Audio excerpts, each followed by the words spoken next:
Kita lanjut lagi. Kalau sebelumnya kita bahas tentang organ-organ sistem pencernaan, sekarang kita masuk pada enzimnya nih. Oke, pertama kali gue mau ngasih tahu definisi tentang enzim. Apa sih enzim? Pasta gigi? Bukan. Jadi, enzim itu adalah senyawa protein, sebenarnya protein ya, karena dia terdiri dari asam amino ya, dan punya akhiran ase. Itu dulu deh. Contohnya, amilase. Berarti akhirannya ase kan? Depannya apa coba? Amil. Amil itu berarti amilum kan? Oke, amilum itu apa sih? Amilum itu polisakarida kan? Misalnya nasi itu mengandung amilum, mie instan mengandung amilum, ubi mengandung amilum, zat pati kalau kita bilangnya di bahasa Indonesia ya. Nah, amilum diubah oleh amilase ini, oke, diubah menjadi zat-zat yang lebih sederhana. Misalnya adalah glukosa. Nah, tanpa adanya amilase atau enzim ini nih, amilum berubah jadi glukosa. Misalnya dengan amilase itu cukup dengan waktu 2 menit. Kalau tanpa amilase bisa-bisa berapa coba? Tebak waktunya? 2 jam? 2 minggu?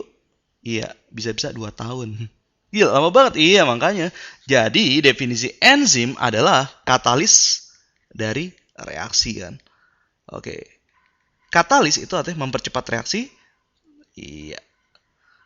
Jadi, definisi enzim adalah zat yang mempercepat reaksi. Nah, ini perlu kan ya di pencernaan karena sistem pencernaan itu kan mengubah satu zat menjadi zat lain kan. Oke, sekarang kita bagi deh. Daripada bingung, gue baginya kayak gini aja ya. Misalnya, pertama gue bagi karbohidrat sesuai zat-zat yang utamanya ya. Karbohidrat, terus yang kedua adalah protein, yang ketiga adalah lemak atau lipid, yang keempat adalah asam nukleat. Jadi gue bagi cara kayak gini nih. Misalnya, gue bagi sekarang karbohidrat. Itu dicernanya di mana dulu, oleh enzim apa, lalu lanjut ke protein. Oke, gue coba bagi ke bawah sini supaya lebih apa ya? Wah, ini kayak agak kurang ini ya, kurang oke, kurang imbang nih. Gue bikin grafik yang bagus dulu ya. Oke. Oke, jadi gini, misalnya gini nih. Nah, gue bikin grafiknya, tabelnya. Karbohidrat ya, pertama. Di daerah mulut, ada apa aja di daerah mulut? Di daerah mulut, polisakarida yang berupa, siapa tadi? Si amilum atau pati, itu diubah oleh enzim namanya amilase. Iya, diubah jadi apa nih?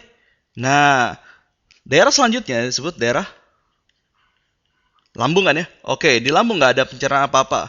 Tapi amilase, polisakarida, dengan amilase diubah menjadi gula. Namanya maltosa. Lu hati-hati ya. Kalau belakangnya osa itu bukan enzim, itu adalah gugus gula. Kalau ase baru enzim, ya nggak? Nah, tapi ada juga beberapa yang belum dicerna. Jadi terus lewatin lambung nih. Nah, berarti kita lanjut lagi ke daerah namanya usus halus ya. Nah, di usus halus, si polisakarida ini yang tadi ya, dari atas, diambil lagi, ambil alih sama enzim. Ingat ya, amilase ada dua. Amilase yang sekarang dari pankreas. Nah, kalau namanya enzim, gue kotak-kotakin deh. Nah, dari sini, yang tadi nggak sempat dicerna di atas, jadi berubah jadi maltosa lagi. Atau di sakarida lainnya. Oke. Nah, di bagian akhir dari usus halus, kan ada bagian pertama dan bagian, oke, jangan angka satu deh, kesannya ada sequence kan. Usus halus bagian awal dan usus halus bagian akhir. Di bagian akhir, di sakarida ini dicerna lagi oleh enzim yang namanya disakaridase. Gue nggak akan ini fokus ke masa-masa nama-nama enzim secara detail ya. Ingat ya, kalau ase itu nama enzim, sedangkan substrat yang diolah itu siapa? Disakarida kan di sini kan? Ya udah berarti disakaridase.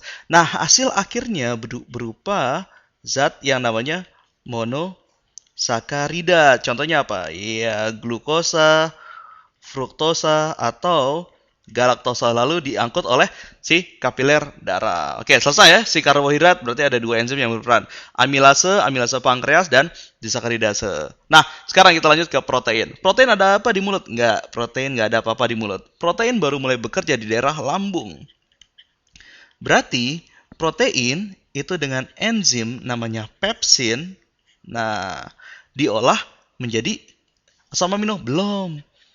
Polipeptida ini adalah produk antaranya ya. Nah, Pepsin ini adalah ada nama prekursornya namanya pepsinogen ditambah HCl, maka dia akan aktif jadi pepsin ya. Jadi kalau ada akhiran-akhiran gen itu adalah enzim yang belum aktif. Jadi HCl juga selain berfungsi membunuh kuman, dia juga untuk mengaktifkan si pepsinogen kan. Oke, sekarang kita lanjut ke sini. Si polipeptida ini langsung diolah sama enzim-enzim yang misalnya namanya tripsin. Terus ada namanya kemotripsin. Ini dihasilin oleh si pankreas. Makanya pankreas tuh penting banget kan. Dia banyak ngasilin enzim-enzim di pencernaan. Tadi aja dia udah amilase, sekarang malah ini kan. Nah, si polipeptida dia di sini nih jadi apa coba? Jadi ikatan-ikatan peptida. Kalau poli kan banyak kan. Oke, lanjut lagi ke bawah. Nah, di daerah usus halus, ini kan daerah usus halus awal kan, ada pankreas. Nah, ada namanya enzim karbopeptidase. Plus, nah, jadinya apa nih? Jadi lagi polipeptida nih. Ya, kalau ada asa-asanya pasti gue kotakin deh, supaya nggak bingung. Di bagian akhir ini kan masih jadi polipeptida. Oh, belum hancur juga. Ayo kita habisin. Di bagian akhir itu ada dua enzim yang mencerna ikatan-ikatan ganda di peptidase sama. Nah, ini udah finalnya nih amino peptidase. Kalau udah lewat bagian akhir usus halus, maka jadilah produk akhirnya kan, yaitu 20 macam asam amino. Oke, ini kan kalau ini ya, kalau glukosa ini kalau asam amino kalau protein. Berikutnya kita bahas tentang si lemak. Oke, kalau tadi protein kan di mulut nggak ada. Lemak ada nggak di mulut? Nggak ada. Dia semua sekedar lewat doang. Oke, lanjut. Di lambung ada nggak? Nggak ada lagi. Lanjut di bawah. Kalau di usus halus ada nggak? Ada. Nah, di sini bedanya lemak sama yang lain. Gumpalan lemak itu sulit dicerna oleh enzim secara langsung ya.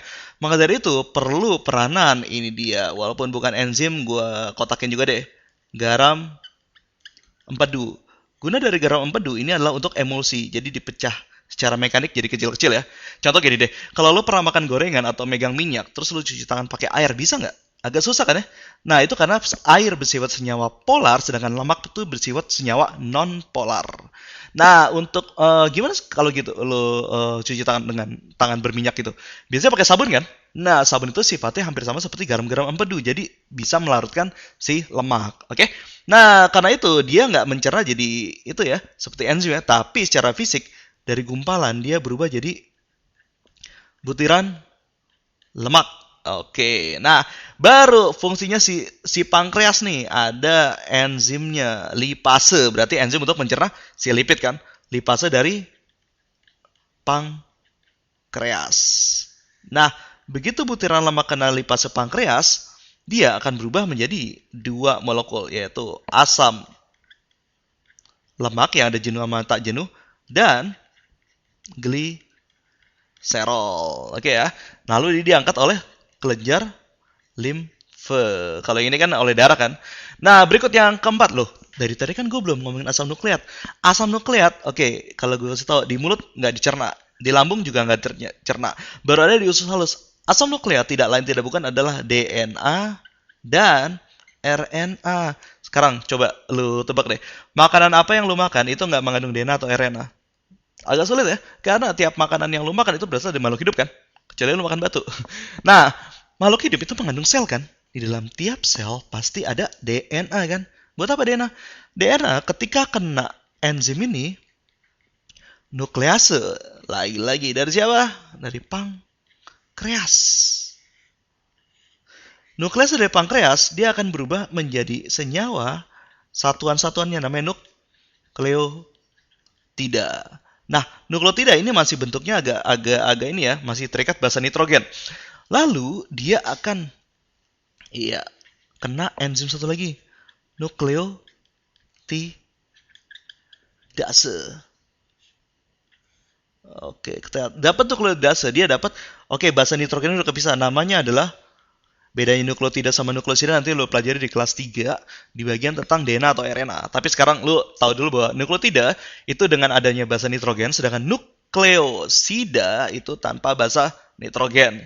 Nah, ketika dia ada enzim satu lagi, ada misalnya Fosfatase dia akan berubah menjadi molekul final, yaitu molekul susunan dari basa nitrogen. Yaitu basa nitrogen, gue tulis bahasanya supaya muat.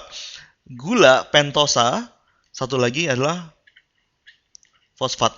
Khusus untuk asam nukleat, mungkin gue akan pembahasan lebih lanjutnya di kelas 3 ya, karena ini hubungannya sama genetik. Oke, nah sekarang kita udah lihat nih. Wah, rumit banget ya. Oke, sebentar. Gue coba rangkum di sini. Misalnya, ini mulut manusia. Oke, bibirnya agak doer. Sini.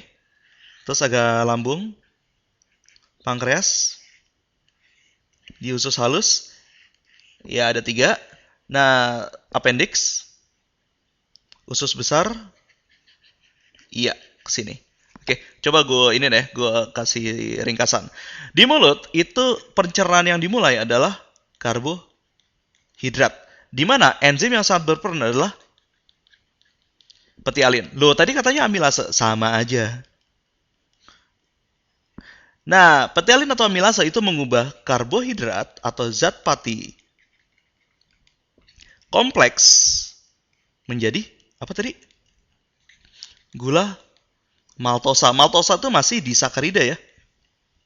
Turun ke bawah. Di lambung nggak ada apa-apa. Tapi ketika di pankreas, di sini ada lagi kan.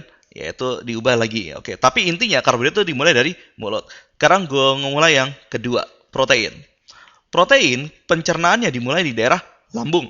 Nah, gue gini deh supaya lu fokus. Protein di sini pertama kali dipecah adalah protein ada enzim namanya pepsin. Ini untuk mengubah menjadi polipeptida. Terus ada lagi namanya tripsin di usus halus mengubah menjadi dipeptida atau lebih simpel lagi. Nah, terakhir ada namanya sama ini yang final amino. Nah, ini untuk mengubah menjadi bentuk finalnya. Gue pakai bahasa Inggris lagi. Asam amino bukan amino acid ya, sama aja sih. Berarti intinya pencernaan protein itu dimulai dari si lambung. Oke, sekarang kita lanjut ke daerah sini. Lipid. Lipid mulai dicerna itulah ketika mulai masuk ke duodenum karena adanya yang pertama adanya garam empedu. Dari mana? Dari hati. Oke. Untuk prosesnya namanya emulsifikasi. Yang kedua adalah dari pankreas, lipase. Oke, ini mengubah dari lipid itu punya nama khusus ya, trigliserida. Oke, gue saranin lu nonton biokimia untuk tahu bedanya lipid, trigliserida sama steroid. Akan diubah menjadi asam lemak dan gliserol. Oke, berarti yang paling mudah dicerna adalah karbohidrat, protein. Yang paling sulit adalah lipid. Oke, berarti cukup sekian enzim-enzim yang ada di pencernaan. Tapi gimana kalau ada enterokinase, ada enzim nama-nama lainnya? Tenang aja ya. Jadi gini, gue pikir kalau di soal-soal yang penting lo tahu gambaran besar dulu. Ada tiga jenis enzim, mencerna lipid, mencerna protein, sama mencerna karbohidrat dan lokasi-lokasinya.